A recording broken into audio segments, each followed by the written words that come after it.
The clasp was already half open when I found it, delicate, tarnished gold catching just enough morning light to look out of place.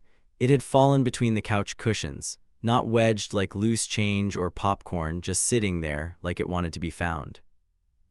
It was a Thursday, 9:32, give or take. I remember because I was supposed to be on a Zoom call with a potential client, but I was late. I'd spilled coffee on my shirt, and when I yanked off the cushion cover to blot it, the velvet box popped out like some kind of stage prop. It wasn't mine, and it sure as hell hadn't been there before. I live alone, mostly. It's a small, one-bedroom apartment near the train station, furnished just enough to not feel temporary but not enough to feel like home either. I work freelance web development gigs, take on odd server migration jobs when things get tight, and generally keep to myself. But last week I let someone crash on my couch, a friend, or someone I used to call a friend. Micah. We hadn't spoken in years, not since college, but last Friday he showed up out of nowhere. Called from a payphone. Seriously, a payphone. Said he was in town for a few days, needed a place to stay, and his phone had died. I didn't ask too many questions. I owed him. Or maybe I just missed having someone familiar around. He'd been the guy who used to cover for me in group projects, who once talked down a bouncer when I puked outside a club on my birthday. The guy who never graduated but always had a story. Micah always had stories. He said he'd only stay for 2 nights. It turned into 5. He'd left that morning hours before I found the box, said he had a breakfast thing, promised he'd be back before noon to grab his stuff. But as I sat there staring at the necklace, delicate gold with a sapphire-looking pendant shaped like a teardrop, I knew something was off. Because the night before I'd watched a local news segment on a string of break-ins. The last one had happened 2 blocks away. Same M.O., no forced entry, valuables gone, no security footage. The only detail that stood out: a missing necklace described almost exactly like the one in my hand. I didn't touch it for a full minute, just stared. The velvet case had no logo, no tag. It looked expensive but not flashy, something passed down, personal. Micah hadn't said anything about a gift, a girlfriend, a sister, and honestly, he didn't seem like the kind of guy who traveled with jewelry. I opened the box again and looked closer. Inside, beneath the cushion, tucked in so tightly I nearly missed it, was a sliver of a tag. To Eliza, D. That was it, no date, no full names. But I'd heard that name on the news. I didn't call the cops. I paced. I cursed. I reheated my coffee and let it go cold again. Then I did what anyone would do. I Googled Eliza plus robbery plus necklace, and up came a handful of local articles. One stood out. A woman named Eliza Durham, retired schoolteacher, had been the victim of a burglary just 3 days ago. She described the missing necklace in an interview. Gold chain, sapphire teardrop, old but sentimental. My late husband gave it to me. The thief didn't touch the electronics, just took the necklace. That's what made it feel personal. I couldn't breathe right for a second, not out of panic, not yet, but out of that slow-building dread, like stepping into a pool and realizing it's deeper than it looks. Because Micah had been here 3 nights ago, he'd borrowed my hoodie and said he was going to grab food. Didn't come back until nearly 2 a.m., no food in hand. When I'd asked, he just laughed it off, said the place took forever and you know how city nights are. I sat on the floor next to the couch, the necklace still in its box, balanced on my knee. Was I overthinking this? Maybe it was his sister. Maybe he'd bought it secondhand. Maybe there were 100 identical necklaces out there. But I knew Micah, or at least I used to. And I knew the look he gave me when I'd asked where he was that night, that half-second delay, like he had to catch up to his own lie. I needed to talk to him. So I texted, "Hey, you still planning to come grab your stuff?" No response. 10 minutes passed. Then 20. I called, it rang twice, then voicemail. That's when I noticed something else. His bag, one of those cheap duffels with peeling vinyl, was still by the door. But the zipper was open. Half of his stuff was gone. I did something I never thought I'd do. I opened the bag. I told myself it wasn't snooping, not really. If he'd stolen something, if I was sitting next to stolen property, I had a right to know. The clothes were random, a couple of t-shirts, socks, a half-empty stick of deodorant, nothing unusual. But then, stuffed into the side pocket, I found a wad of receipts. Crumpled, stained, mostly irrelevant. Except one. A pawn slip. Signed M. Tanner. That was Micah's full name, Micah Tanner. The item listed, silver bracelet, floral etching, no stones. Dated 4 days ago. I ran another search. Another article came up, another theft, a few neighborhoods over. The victim, a woman in her 70s, reported a missing silver bracelet with a floral design, claimed someone had entered through her unlocked back door during the night. No forced entry. Just like before. By the time noon rolled around, I wasn't packing anymore. I was sitting on the edge of my bed, holding the necklace box like it was some kind of litmus test for how far I was willing to stretch friendship. Micah hadn't texted back. Hadn't shown up. I called again. This time it went straight to voicemail. I checked his social accounts, nothing recent. His last public post was a blurry photo from 2 weeks ago captioned, "On the move again." I knew what I had to do. I wrapped the necklace in a dish towel, shoved it deep in my sock drawer, and grabbed the pawn slip. I walked 2 blocks to the nearest station and asked to speak to someone about a possible theft.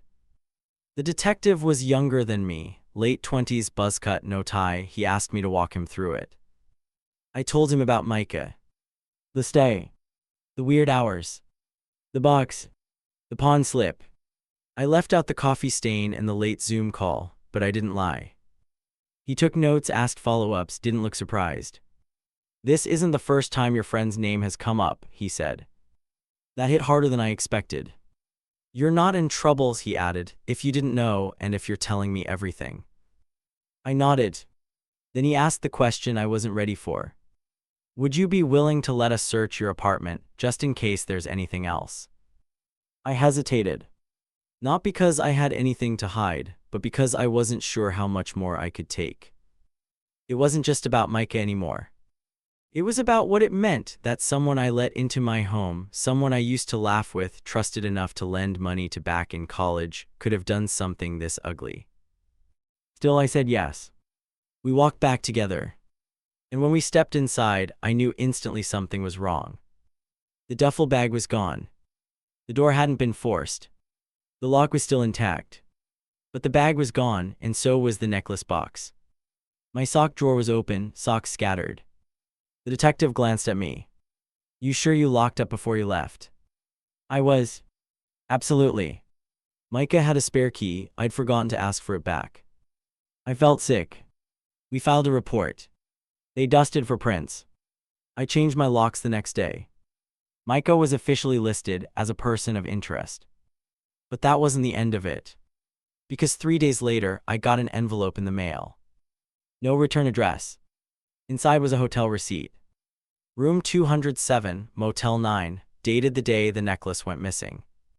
And scrawled in Micah's handwriting across the back. "You owe me more than you think." The motel was only 15 minutes away by bus, but it might as well have been another city. You know the kind, no lobby, just a plexiglass window with a cracked bell on the counter. Cigarette butts lining the sidewalk. Rooms with numbers that look like they were painted on during a windstorm. Motel 9, room 207. Micah had been there recently. The receipt said 2 nights, ending the day after he left my place. The note on the back, "You owe me more than you think," kept folding itself into my thoughts over and over like some origami threat I couldn't flatten out. I stood outside that room for too long. The door was open. Not wide, just barely cracked, like someone had meant to pull it shut but didn't bother to check if it latched. I looked both ways, half expecting someone to yell. Nothing but a TV humming from another room and the distant yelp of a dog. I pushed the door. The air smelled like warm soda and old carpet. The light was off. One bed, a pile of twisted sheets, no one inside. But there was a sound. A rhythmic knock, slow, metallic. It took a second to realize it was the ceiling fan's pull chain tapping the lamp every few seconds. I know I should have turned around. But I didn't. I stepped in. I didn't touch anything, not at first. I just stood there and looked. The room wasn't trashed, it didn't scream panic or getaway, but there were clues, the kind that feel louder when you already know what you're looking for. On the nightstand, a torn page from a spiral notebook, half a name written, then scribbled out. Just below it, don't trust him either. No idea who him was. On the floor, a paper bag from a second-hand pawn shop. I reached in. No jewelry. Just a receipt. Same handwriting, same alias, M. Tanner. The item listed, gold pendant, no stone. I felt my stomach fold. There had been more. I didn't steal anything. I didn't call the cops right away either. I just sat on the motel bed like it was mine, holding the bag like it had answers. Then I noticed the envelope. It was wedged behind the room's old box TV, almost hidden. Addressed to me. Handwritten. My full name. Inside, no note, just a photo. Micah and me. From college. We're sitting on a curb outside a Waffle House, both of us grinning like idiots. He's got a gash on his eyebrow. I'm holding ice in a sock. Must have been after that bar fight sophomore year. On the back of the photo, written in red pen.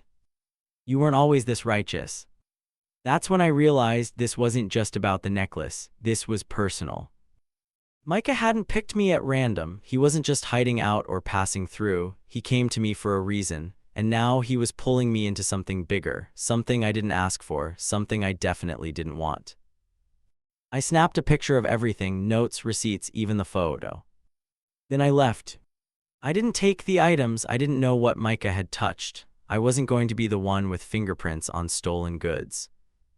But as I closed the door, I saw a woman across the lot, leaning against the vending machine, arms crossed. She was staring right at me. She didn't say anything at first, just kept her eyes locked on mine. Friend of Micah, she finally asked. Not hostile, but not friendly either. I guess, I said.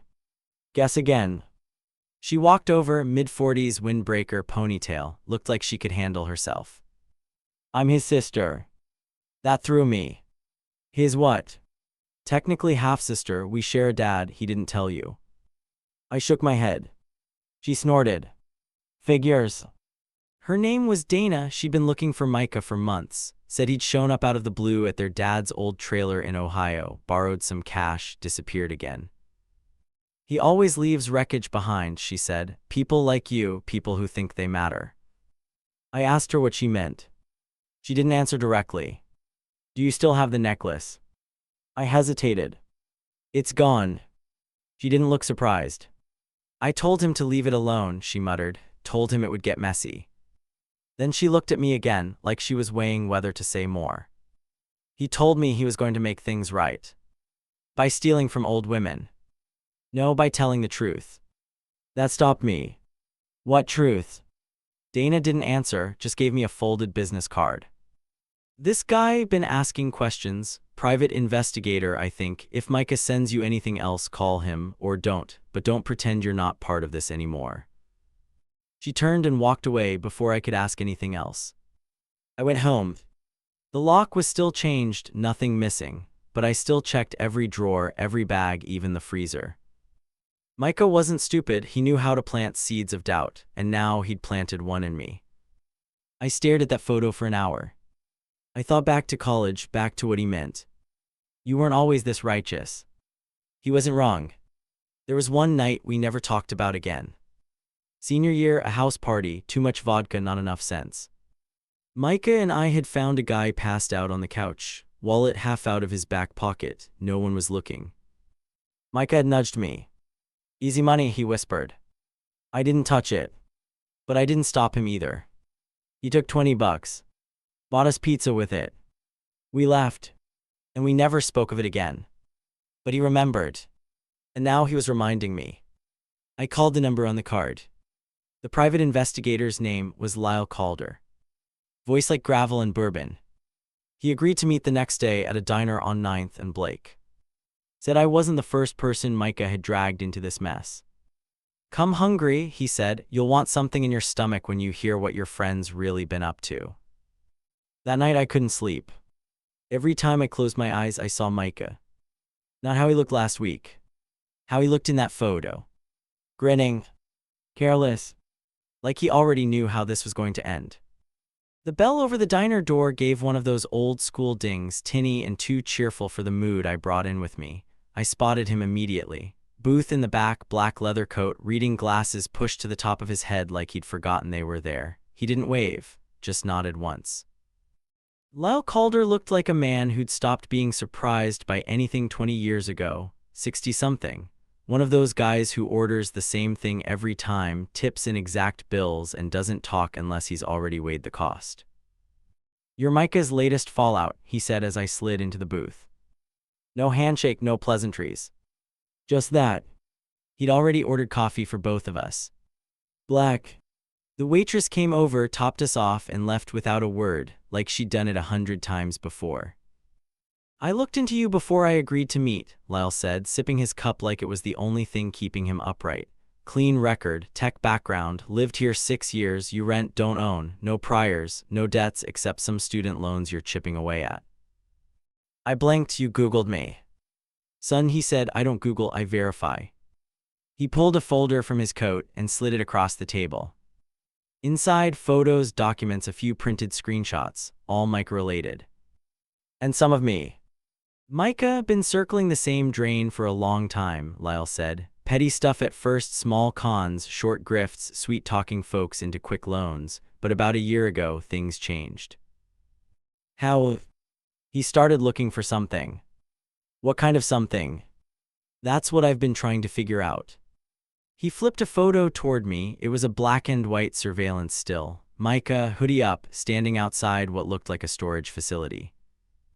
"Taken in Akron," Lyle said, 3 months ago. Same week a break-in was reported. Nothing taken, just locks picked, a unit rummaged through. I shook my head. Why would he go to all that trouble if he wasn't taking anything? Lyle leaned back. "Because sometimes it's not about taking, it's about finding." He laid out a timeline.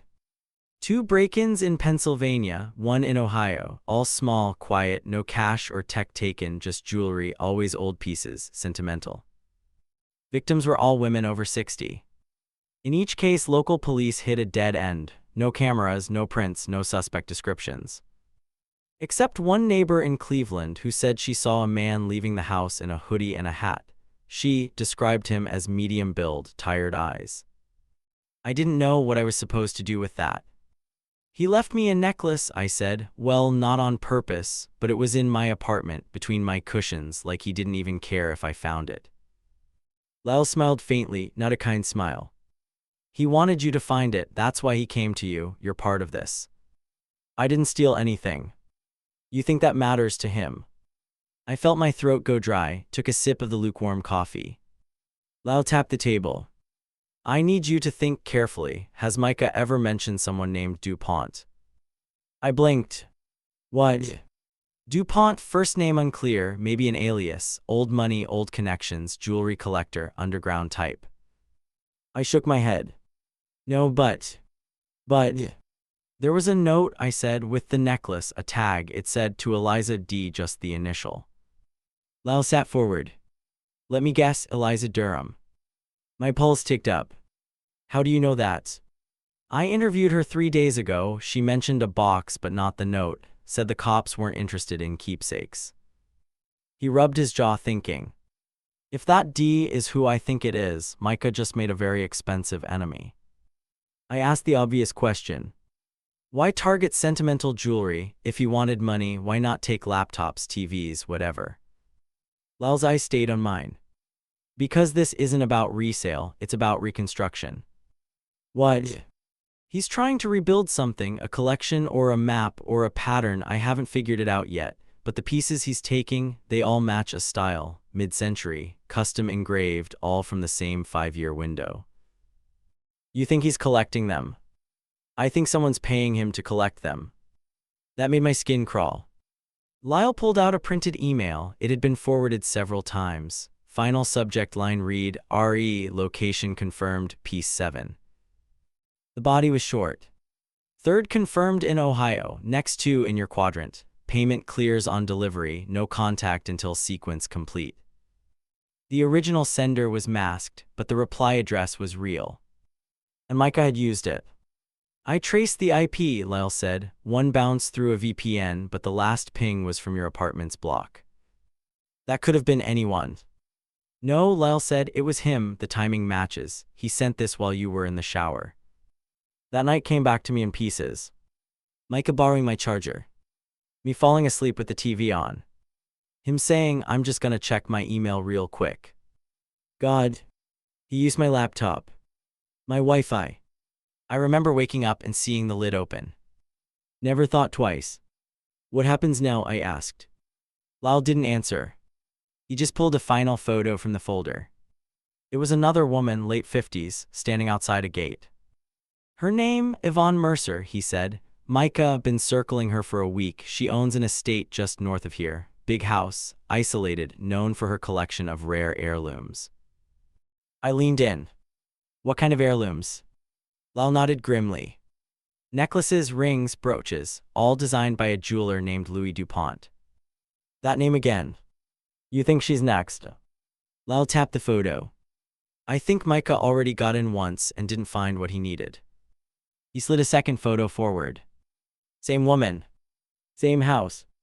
Only this time a shadow was visible in the background, near the tree line.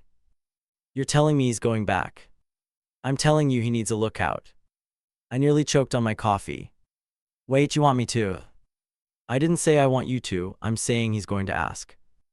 Lyle slid me a prepaid phone. He might reach out again. If he does answer, pretend you're in, play along. I need time, I need leverage. He trusts you more than anyone else left.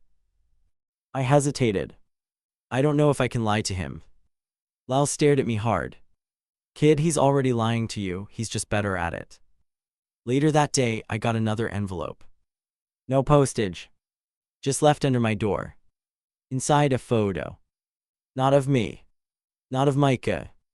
It was Eliza Durham. Taken from outside her window. She's sitting at her table unaware. And written in red ink across the top.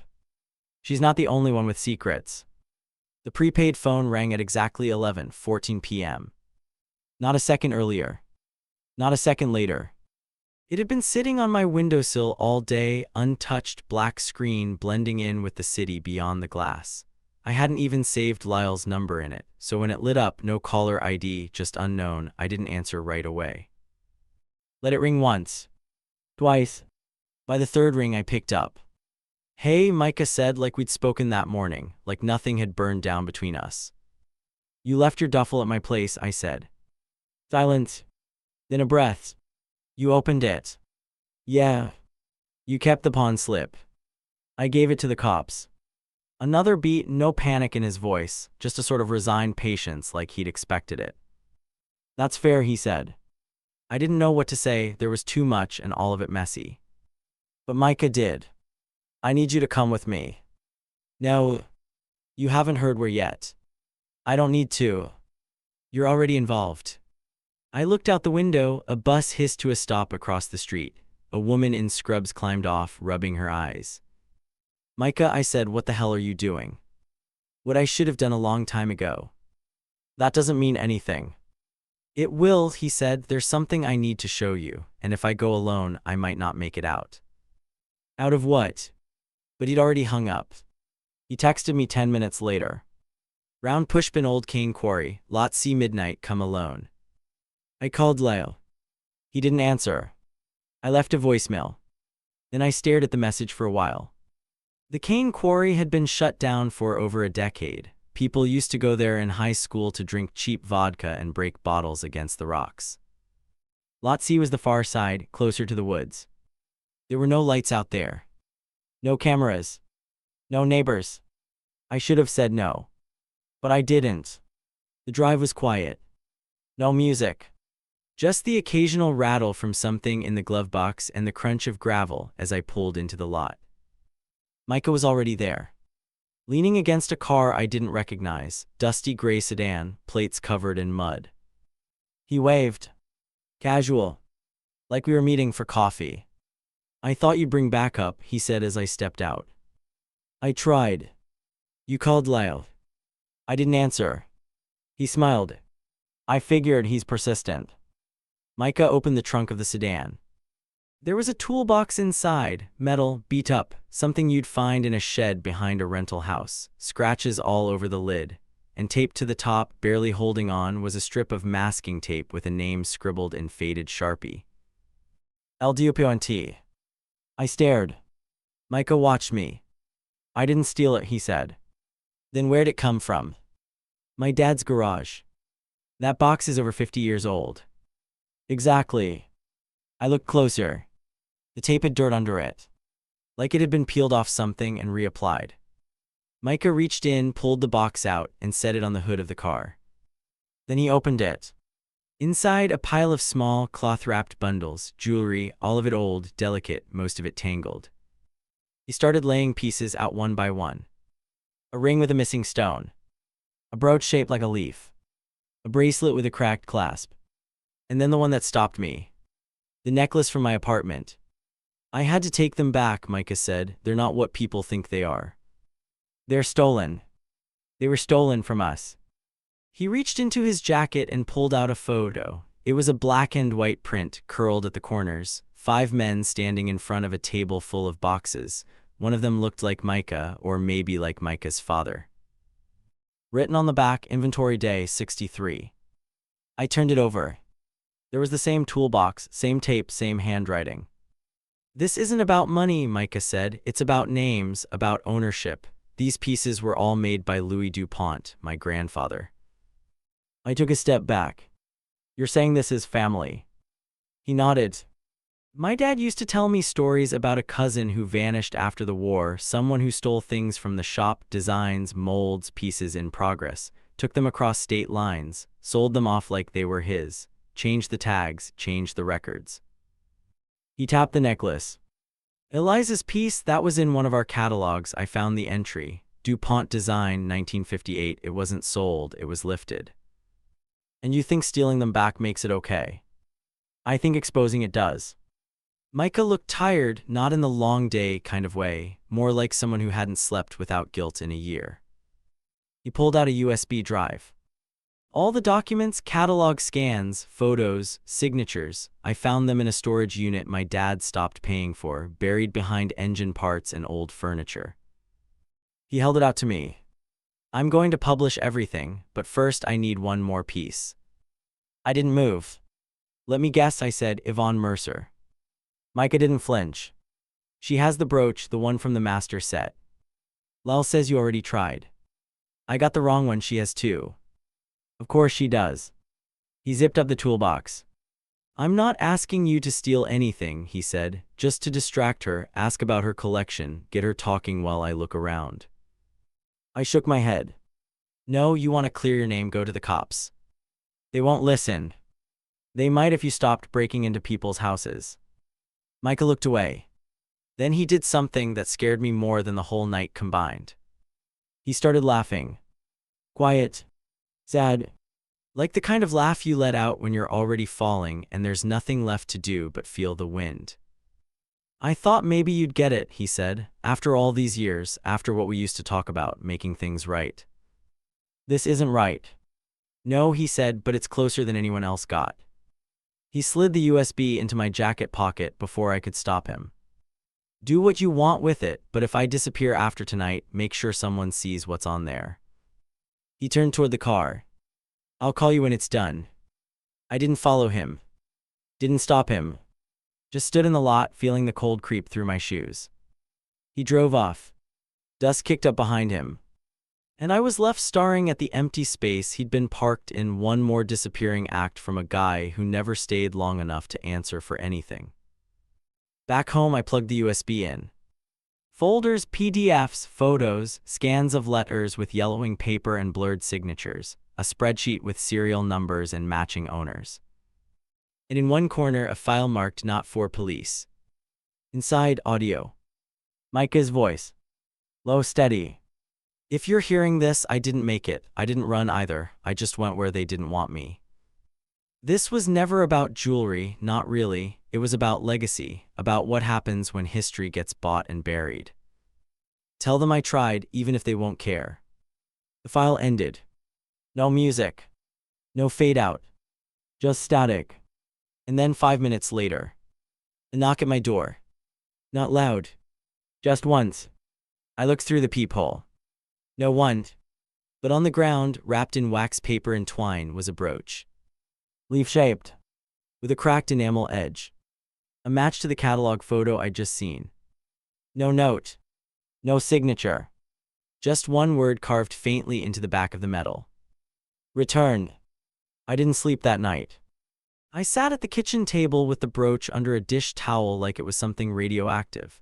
Every so often I'd lift the edge and look at it again, half-hopping it would vanish, like maybe I was imagining things, dreaming some weird echo of Micah's guilt. But it was real. Same leaf shape, same crack in the enamel, and that word scratched into the metal back, barely visible unless the light hit it just right. Return. I didn't know what to do with it. I didn't know what it meant. And I definitely didn't know who left it. Because it was Micah. Micah was gone. I tried his prepaid number first, straight to voicemail. Then his regular one, disconnected. I even tried Dana, his sister. The number Lyle had for her went dead too. I called Lyle last, finally got through on the third try. You got something, I told him. A brooch just showed up. There was a pause on the other end. He didn't say what he was thinking, but I could hear it shift in his breath. Don't touch it, he said, not more than you have. It was left at my door. You sure it was him? No. You check your cameras. I don't have any. Another pause, then where are you now? At home. Stay there, I'm coming over. Lyle arrived 26 minutes later, unshaven, eyes rimmed red. His tie was undone like he'd started to put it on and then changed his mind. He brought gloves, evidence bags, and a name I hadn't heard yet. Julian DuPont. I blinked, another family member. The original, Lyle said, holding the brooch under the light. Micah was wrong. Louis didn't design these pieces. Julian did. Louis was his brother, the one who stole everything and rebranded the line under his name. I sat down hard. So Micah's family, they're descended from Julian. Yep, the one who disappeared, who got buried in the footnotes.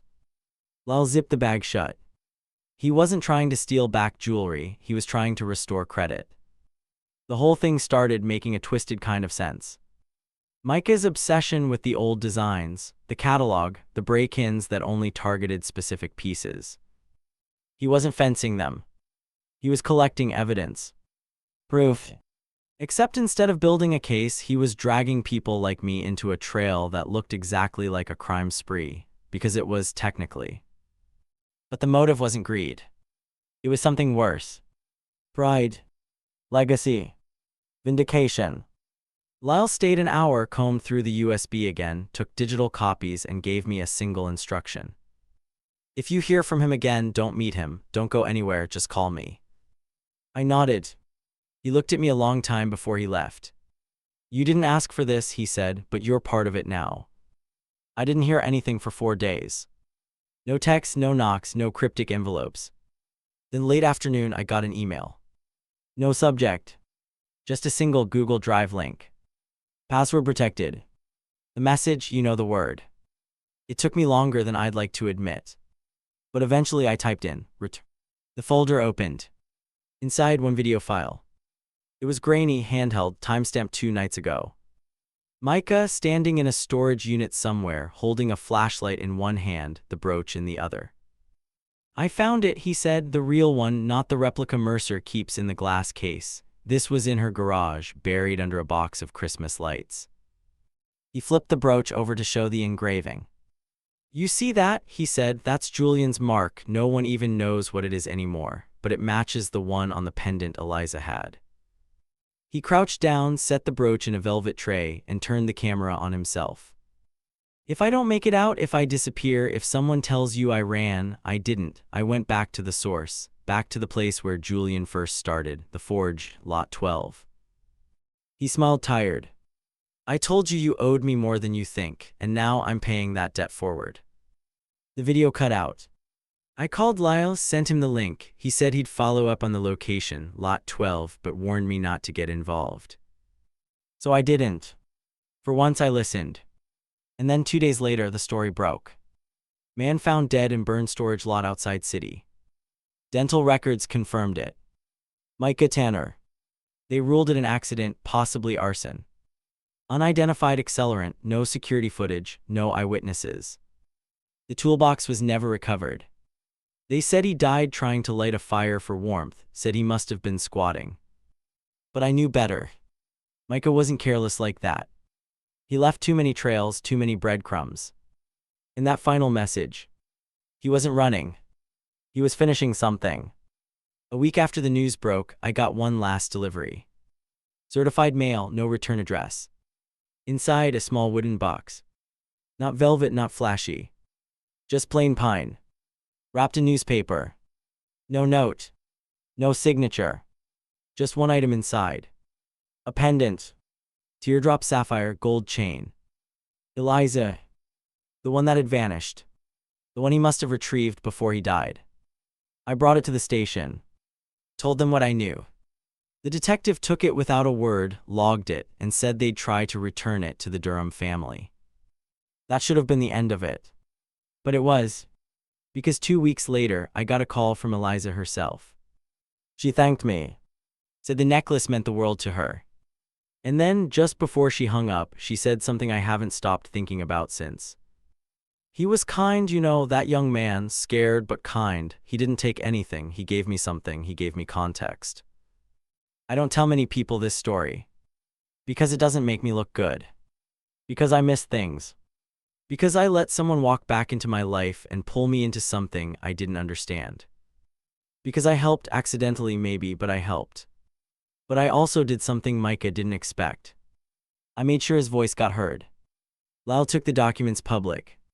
Articles went out. Design attributions were challenged. Not overturned, but acknowledged.